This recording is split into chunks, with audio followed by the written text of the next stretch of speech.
नमस्कार. मी भाऊ तोरसेकर. तुम्ही बघत आहात प्रतिपक्ष. मित्रांनो, माझे हिंदी व्हिडिओ ज्यांना बघायचे असतात त्यांच्यासाठी मी हिंदी प्रतिवाद हा वेगळा यूट्यूब चॅनेल सुरू केलेला आहे. ज्यांना तेवढंच बघायचं असतं त्यांनी प्रतिवाद मध्ये सबस्क्राईब व्हावं. खाली डिस्क्रिप्शन बॉक्समध्ये प्रतिवाद ह्या हिंदी यूट्यूब चॅनेलची मी लिंक दिलेली आहे, तिकडे जावं. मित्रांनो, आज मी परत महाराष्ट्राच्या विधानसभा निवडणुकीच्या निमित्ताने जी काही घालमेल मीडियामध्ये चालू आहे त्याच्यावर थोडं बोलणार आहे. तुम्हाला माहिती आहे, मध्यंतरी लोकसभा सॉरी इंडिया टुडे हा जो वृत्तसमूह आहे त्याचं दर 6 महिन्यांनी मूड ऑफ द नेशन नावाचा एक सर्वे येत असतो. जानेवारी आणि साधारण जुलै असं 2 वेळ ते दाखवतात. त्यामध्ये महाराष्ट्रासकट झारखंड, हरियाणा, हिमाचल, जम्मू काश्मीर, झारखंड असे दाखवलेले होते, महाराष्ट्र वगैरे. आणि त्यामध्ये समतोल असं हे दाखवलेलं होतं. पण दुसरीकडे काल परवा परत एकदा टाइम्स नावाचा एक सर्वे आला आणि त्यामध्ये त्यांनी 4-5 राज्यांची म्हणजे झारखंड, महाराष्ट्र, जम्मू काश्मीर आणि हरियाणा यांचे सर्वे घेऊन आकडे दिलेले आहेत. अर्थात गेल्या 20-25 वर्षामध्ये हळूहळू करत या असल्या सर्वेंची विश्वासार्हता जवळपास संपलेली आहे. अगदी एक्झिट पोल पण काही प्रमाणात बरोबर यायचे, पण 2024च्या लोकसभा निवडणूक निकालांनी एक्झिट पोलचं पण झाकली मूठ जी होती ती उघडी करून टाकली. आणि त्यामुळे सर्वसाधारणपणे आता लोक या सर्वेवर फारसा विश्वास ठेवत नाही. ज्या ज्या पक्षांचे समर्थक किंवा पाठीराखे असतात त्यांच्यासाठी हा खुळखुळ्यासारखा किंवा फुटबॉल सारखा विषय झालेला आहे. जो सर्वे ज्या पक्षांच्या बाजूने येईल, म्हणजे सत्ताधाऱ्यांच्या बाजूने असेल तर सत्ताधारी खुश असतात आणि विरोधक त्यावर अविश्वास दाखवतात. तो विरोधकांच्या बाजूने सर्वे आणि आकडेवारी आली तर अर्थातच विरोधक सुखावतात आणि विरोधकांचे समर्थक बघा बघा आम्ही सांगत होतो ते खरं झालं की नाही असं तावातावाने म्हणायला लागतं. पण आपण गेल्या काही वर्षातल्या सर्वेकडे आणि त्यांच्या आकडेवारीकडे बघितलं तर एक गोष्ट साफ स्पष्ट झालेली आहे. हळूहळू करत ही विश्वासार्हता कमी होत गेली आणि हे लोकांपर्यंत जायला वेळ गेला तरी निवडणूक आयोगाने मला वाटते जवळजवळ 15 वर्षापूर्वीच या सर्वेंचा निवडणुकीत राजकीय प्रचारासाठी वापर होऊ नये म्हणून प्रतिबंध लागू केला. पूर्वी अगदी 1980 नंतर जेव्हा हे सर्वेचं प्रकरण सुरू झालं तेव्हा निवडणूक चालू असताना, निवडणूक मतदान चालू असताना केव्हाही असे सर्वे यायचे आणि त्यावर कुठलाही प्रतिबंध नव्हता, जसा तो निवडणूक प्रचारावर असतो. आचारसंहिता राजकीय पक्षांना लागू होते. पण ती माध्यमांना आणि या प्रकारचं विश्लेषण करणाऱ्यांना, म्हणूनच मतदान विषयक सर्वेना हे निर्बंध, आचारसंहिता लागू नव्हती.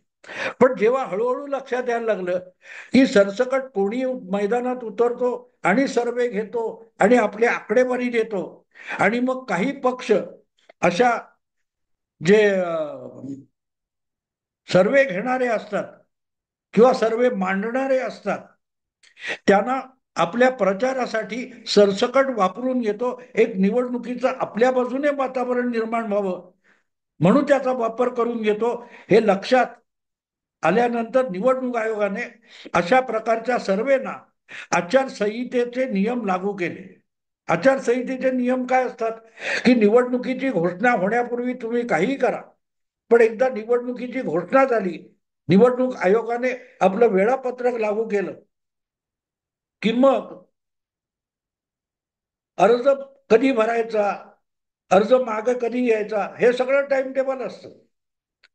आणि त्यामध्ये मतदानाच्या 48 तास आधी, मतदान संपण्याच्या 48 तास आधी सर्व प्रकारचा राजकीय प्रचार करण्यावर पक्षांना निर्बंध घातलेले आहेत आणि तोच निर्बंध ह्या सगळ्या काय म्हणतात त्या सर्वे करणाऱ्यांना देखील लागू करण्यात आला आणि त्यामुळे फार मोठी कोंडी राजकीय पक्षांची झाली.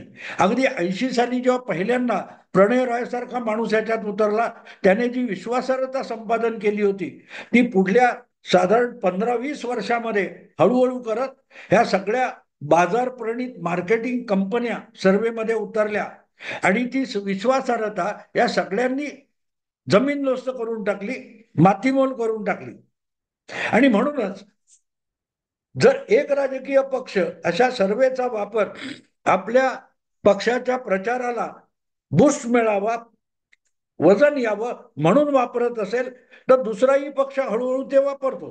कारण ज्या एजन्सीज अशा प्रकारे खोटे नाटे सर्वे करून एखाद्या पक्षाला मदत करत असतील तर त्याच कंपन्या दुसऱ्या पक्षालाही तेच पटवतात की त्या पक्षाला आम्ही मदत केली, तुम्ही घ्या, तुम्हालाही त्याचा लाभ होईल. हे एक प्रकारचं मार्केटिंग आहे आणि त्यामुळे हळूहळू करत सगळेच पक्ष असल्या गोष्टी वापरायला लागल्या. अर्थात हे वर्तमानपत्रांना लागू नसलं आणि माध्यमांना लागू नसलं तरी पत्रकार सुद्धा हे काम करत आलेले आहेत. अगदी ज्या वेळेला प्रचाराच्या जाहिराती आणि याच्या त्याच्यावर निर्बंध आले तेव्हा सरळ सरळ वृत्तपत्रांमध्ये अनेक उमेदवार आणि पक्ष आपल्या बाजूने बातम्या जाणीवपूर्वक द्यायला लागले आणि त्याचे पैसे वर्तमानपत्र घ्यायला लागली.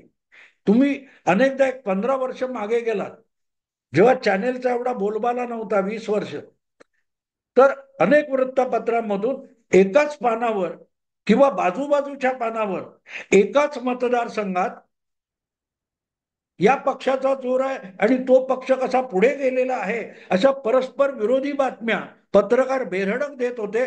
कारण त्या कॉलम सेंटीमीटरने जाहिरातीसारख्या या बातम्या राजकीय पक्षांना विकल्या जात होत्या. अजूनही त्याच्यावर निर्बंध नाहीये, पण चॅनेलमध्ये जे एकूणच वातावरण निर्मिती केली जाते त्याला निर्बंध लावण्यात निवडणूक आयोग यशस्वी झालाय आणि म्हणूनच हळूहळू करत हे सगळे सर्वे हे आपला विश्वास गमावून बसलेले आहेत. आत्ता देखील तुम्ही बघाल तर हे लागोपाठ आलेले आपण मूड ऑफ द नेशन किंवा टाइम्स नाव आणि आता एक लोकपोल नावाचा एक सर्वे आलेला आहे. आता मी आतापर्यंतच्या इतक्या वर्षामध्ये ज्या बातम्या बघत आलो त्याच्यात ते 15-20 सर्वे वेगवेगळ्या निवडणुकांसाठी आले. त्याच्यामध्ये वेगवेगळ्या कंपन्या, सी वोटर आहे, मॅट्रिज आहे, जनकी बात आहे किंवा आणखीन ऍक्सिस माय इंडिया किंवा आज का चाणक्य, अशा वेगवेगळ्या लोकांचे सर्वे गेल्या काही वेळात आलेले आहेत आणि त्यामध्ये कधी याचा सर्वे बरोबर आला तर पुढल्याला त्याचा पुरता तोंडघशी पडला, असं होत राहिलेलं आहे. मला आठवतं 2014 मध्ये आज का चाणक्य हा एकच सर्वे असा होता की ज्यांनी मोदींना आणि एनडीएला स्पष्ट बहुमत दाखवलं होतं, पण पुढच्या काळामध्ये तो आजचा चाणक्य तोंडघशी पडत गेला आणि म्हणून त्याच्यावर फारसा विश्वास ठेवता येत नाही. पण अशा सर्वेमध्ये जी टक्केवारी दाखवतात ती मात्र मला या दृष्टीने अभ्यास करायला उपयोगी पडते, हे मी नाकारणार नाही. आता देखील जो अचानक टाइम्स नावचा सर्वे आला होता त्याचे जे आकडे आहेत तेच आकडे ह्या लोकपोल नावाच्या सर्वेमध्ये नेमके उलटे करून बघायला मिळतात.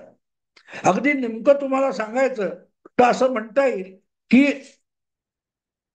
तुमच्या टाइम्स नावचा जो सर्वे आहे मॅट्रिज म्हणून कुठच्या संस्थेने केलेला, त्यामध्ये महायुतीला 145 म्हणजे बहुमतापर्यंत आणून ठेवलेला आहे आणि 10-12 जागांनी महाविकास आघाडी मागे पडलेली दाखवतात. पण त्याच्या नेमकी म्हणजे 145 आणि 132 नेमकी त्याच्या उलटी आकडेवारी ही ह्या लोकपोल नावाच्या संस्थेने जो काय सर्वे केलाय त्याच्यात दिसते. महायुती 128 आणि साधारण 145-50 पर्यंत विकास आघाडी दाखवलेली आहे. याचा अर्थ आपण काय घ्यायचा? माझ्या मते याचा अर्थ सरळ असतो की तुम्ही ही निवडणूक अत्यंत तुल्यबळ होऊ घातलेली आहे. आता याच्यामध्ये एक गोष्ट आणखीन लक्षात घेतली पाहिजे की आपण जर बारकाईने आकडे बघितले तर महायुती टाइम्स नावचा सर्वे जो आहे त्यामध्ये 145 आणि 132 हे आकडे घेतले तर साधारणतः 177 इतकी महाविकास आघाडी आणि महायुतीची बेरीज होते. पण महाराष्ट्र विधानसभेमध्ये 288 जागा आहेत, म्हणजे 2 आघाड्या सोडून कमीत कमी 11 जागा छोटे मोठे अपक्ष यांच्यासाठी दिलेल्या आहेत. पण तेच तुम्ही लोकपोल काय तो बघितला तर त्याच्यामध्ये असं वाटतं की जवळपास विरोधी पक्षांना म्हणजे छोट्या पक्षांना अपक्षांना जागाच मिळणार नाही. सगळ्या जागा 2 युती आणि आघाडीत वाटून टाकल्यासारख्या दिसतात आणि इथे गल्लत होते. सर्वे घेताना सुद्धा आम्ही इतके 2.5 लाख घेतले, 2 लाख घेतले असं सांगितलं जातं, पण तुम्ही मुळातच नमुना चुकीचा घेतला तर मग सगळी गल्लत होऊन जाते. एक उदाहरण म्हणून तुम्हाला सांगतो, हे आजचं नाही, खूप जुनं उदाहरण आहे. हे मला वाटतं 1995च्या काळातलं हे उदाहरण आहे. CSDS असेल किंवा लोक मला नाव आठवत नाही, पण पुण्याच्या विद्यापीठाचे हे राजकीय अभ्यासक पळशीकर म्हणून आहेत. त्यांनी एक पुस्तक लिहिलं होतं. त्या पुस्तकामध्ये आपल्या सर्वेचा एक अख्खा चॅप्टर लिहिला होता. आता मी जेव्हा तुम्हाला सांगतो की नमुना चुकीचा घेतला तर महाराष्ट्रामध्ये कोकण, मुंबई, उत्तर महाराष्ट्र, काय तो मराठवाडा, पश्चिम महाराष्ट्र, विदर्भ असे विभाग पाडले जातात. या विभागामध्ये आता उदाहरणार्थ कोकण हा तुम्ही घेतलात, कोकण आणि मुंबई. तो कोकण आणि मुंबईमध्ये जर तुम्ही मुंबई किंवा कोकण हा त्या काळात शिवसेनेचा आजपर्यंत कालपर्यंत मुंबई कोकण हा शिवसेनेचा बालेकिल्ला मानला गेला. अशा ठिकाणी जिथून शिवसेना निवडूनच येत नाही अशा मतदारसंघामध्ये तुम्ही सर्वे केलात आणि तो संपूर्ण मुंबईला किंवा संपूर्ण कोकणाला लावलात तर तो साप तोंडघशीच पडणार. मी तुम्हाला ते उदाहरण एवढ्यासाठी देतोय की हे अशा रीतीने अजेंडा पत्रकारिता किंवा अजेंडा सर्वे आणि विश्लेषण करणारे गल्लत कशी करतात याचा खुलासा त्या पळशीकरांच्या पुस्तकात आलेला आहे. त्यांनी जो पुस्तकामध्ये आपण केलेला सर्वे दाखवलेला आहे त्यामध्ये कोकण पट्ट्यामध्ये भिवंडी हा मतदारसंघ त्यांनी कोकणचं प्रतिनिधित्व करण्यासाठी निवडला.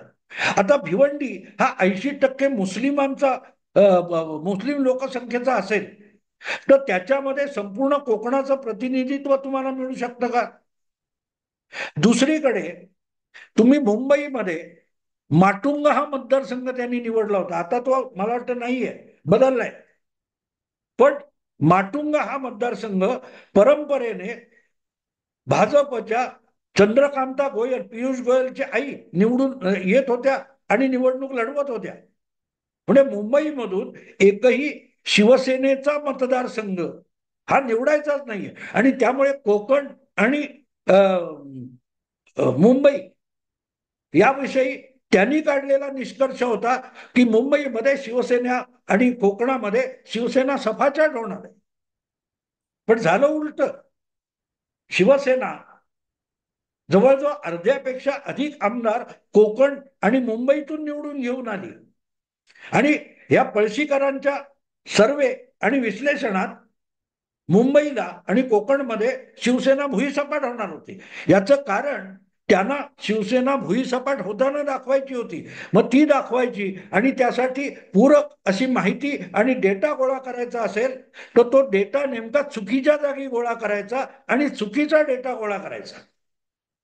कारण भिवंडी मुस्लिम बहुल, तिथे शिवसेनेचा उमेदवार पडणार, त्याचं डिपॉझिट पण जाऊ शकतं. आणि मुंबईमध्ये माटुंगा हा मतदारसंघ शिवसेना लढवत नव्हती, भाजप लढवत होती. तर भाजप शिवसेनेपेक्षा कशी स्ट्रॉंग आहे हे दाखवलं त्यांनी. म्हणजे जिथे ज्या पक्षाचा ज्या प्रदेशामध्ये बालेकिल्ला आहे तेच जर तुम्ही तुमच्या सर्व्हेमधून गाळत असाल तर आपोआपच तुम्हाला तो आकडा मिळत नाही. चुकीचा डेटा तयार होतो आणि त्या चुकीच्या डेटावर आधारलेला निष्कर्ष नेमका चुकीचाच काढता येतो, पण तो शास्त्रीय दृष्ट्या कसा निष्कर्ष बरोबर आहे, कारण डेटा आहे तसा. पण डेटाच तुम्ही चुकीच्या, म्हणजे गव्हाच्या पोत्यातून नमुना घ्यायचा आणि सांगायचं की बघा या पोत्यामध्ये तांदूळ नाहीतच. अरे पण तांदळाचा सर्वे करायचा असेल तर तांदळाचं पोतं घ्यावं लागतं. गव्हाच्या पोत्यातला नमुना घेऊन तांदळाचा किंवा भातावर काही निष्कर्ष काढता येत नाही, ती वस्तुस्थिती आहे. पण ही अशीच चलाखी चालते नेहमी. आपण बघतो तेव्हा ही चलाखी चालते आणि तिथे गल्लत होते. आणि असे सर्वे किंवा असं विश्लेषण हे नेहमी कुठल्या तरी एका बाजूला झुकाव देणारं असतं, पक्षपात करणारं असतं. आणि म्हणून हा लोकपोल काय तो आलेला आहे, तो मला शंकास्पद एवढ्यासाठी वाटतो की एकाच राज्याविषयी दोन वेगवेगळे जेव्हा निष्कर्ष काढले जातात आणि डेटा गोळा केला जातो, तो डेटा इतका चुकीचा कसा येऊ शकतो, एकदम एकमेकाच्या विरुद्ध डेटा कसा काय येऊ शकतो. यामुळे एक कुठचा तरी उद्या निकाल लागतील तेव्हा यातला कुठला तरी एक पोल धादांत खोटा ठरणार आहे, धादांत खोटा ठरणार. आणि म्हणून याकडे आपण मार्केटिंग म्हणून बघितलं पाहिजे.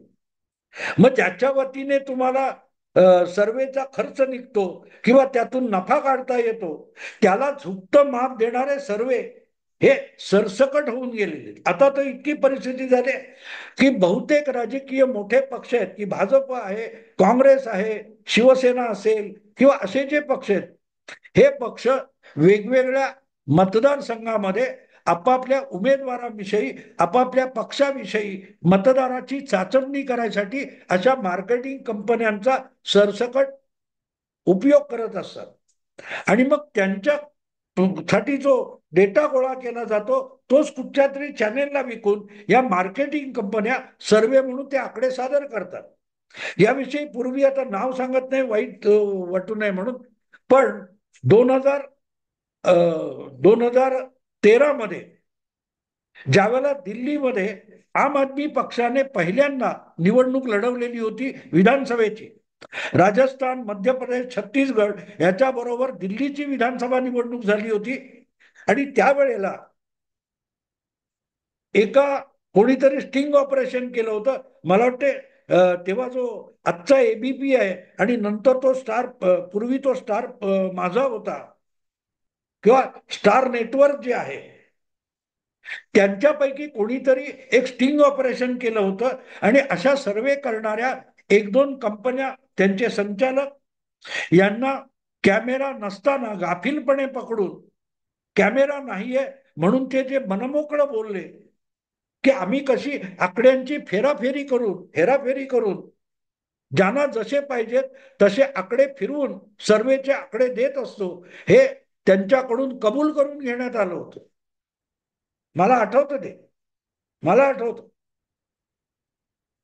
आणि त्यानंतर या सर्वे करणाऱ्या कंपनीच्या संचालकांनी आपल्याला गाफील ठेवून मित्र म्हणून आलेल्या माणसाने असं स्टिंग ऑपरेशन करून आपल्याशी दगाबाजी केली असा खुलासाही केला होता.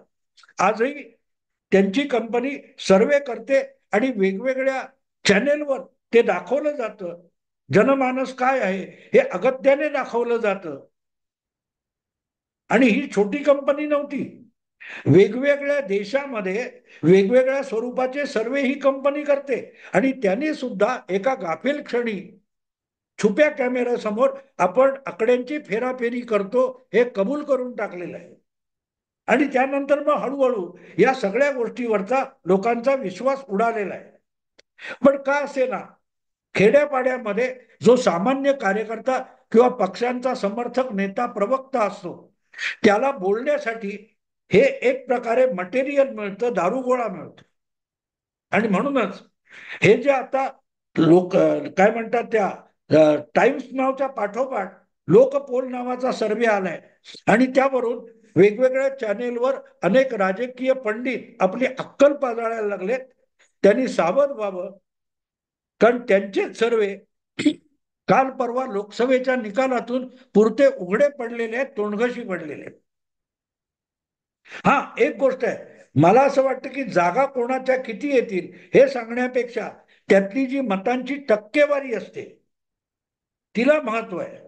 आणि ही जी टक्केवारी आहे त्यामध्ये आता काही गोष्टी सर्वसाधारणपणे मिळतात की अजितदादा हे महाराष्ट्रात दोन गठबंधनामध्ये 6 पक्ष आहेत, त्यामध्ये अजितदादांचा पक्ष अगदी दुबळा ठरलाय आणि तो सगळ्या सर्व्हेमध्ये सारखाच दिसतोय. आणि म्हणून टक्केवारीला महत्व आहे. जागा मी महत्वाच्या मानत नाही, क्वचितच जागा बरोबर येतात. पण एक गोष्ट निश्चित आहे की आता पुढच्या 2 महिन्यामध्ये साधारणतः दर आठवड्याला 1 किंवा 2 असे सर्वे येतील आणि निवडणुकीचा प्रचार बंद होईपर्यंत अशा सर्वेंचा अक्षरशः पाऊस पडणार आहे. एका बाजूला गेले 2-2.5 महिने न थांबलेला पाऊस जो आहे तो थांबेल, त्यानंतर अशा सर्वेचा सरसकट वर्षाव सुरू होणार आहे. त्यातून फार मोठा फायदा कुठल्याही पक्षाला मिळण्याची शक्यता नसते. पण निवडणुका ह्या इतक्या विभागल्या गेलेल्या आहेत, चौरंगी पाचरंगी वगैरे वगैरे विस्कटलेले आहेत की त्यामध्ये अशा सर्वेमधून 1-2% मतं जरी फिरवता आली तरी त्याचा फार मोठा लाभ प्रत्यक्ष अनेक रंगी निवडणुकीमध्ये मिळू शकतो. म्हणूनच राजकीय पक्ष अशा लोकांची मदत घेत असतात आणि सर्वे चालू असतात. मित्रांनो, बघूया. पण लोकपोल हा जो काय पोल आलाय किंवा टाइम्स सर्वे आलाय याच्यावर माझा विश्वास नाहीये, आकड्यांवर, सीटांच्या आकड्यांवर. हा, पण त्यांच्या टक्केवारीकडे मी गंभीरपणे बघतोय. त्या टक्केवारीवर आधारित मी माझं विश्लेषण करतोय. आणि तुम्ही निवडणुकीचे सर्वे समजून घ्यायचे असतील तर त्यांनी दाखवलेल्या ज्या जिंकायच्या जागा किंवा सीट्स असतात तेवढं वगळून त्यातली आकडेवारीची टक्केवारी आहे त्याच्याकडे बघायचं. ही टक्केवारी पण अनेकदा का फसते याच्यावर मी वेगवेगळा विषय करीन. पण आज पुरतं मी म्हणेन की लोकपोल किंवा टाइम्सचा जो पोल आहे याचा पोल खोल होणं आवश्यक आहे. आता इथेच सांगतो. आवडलं लाईक करा, शेअर करा, सबस्क्राईब करा. नमस्कार.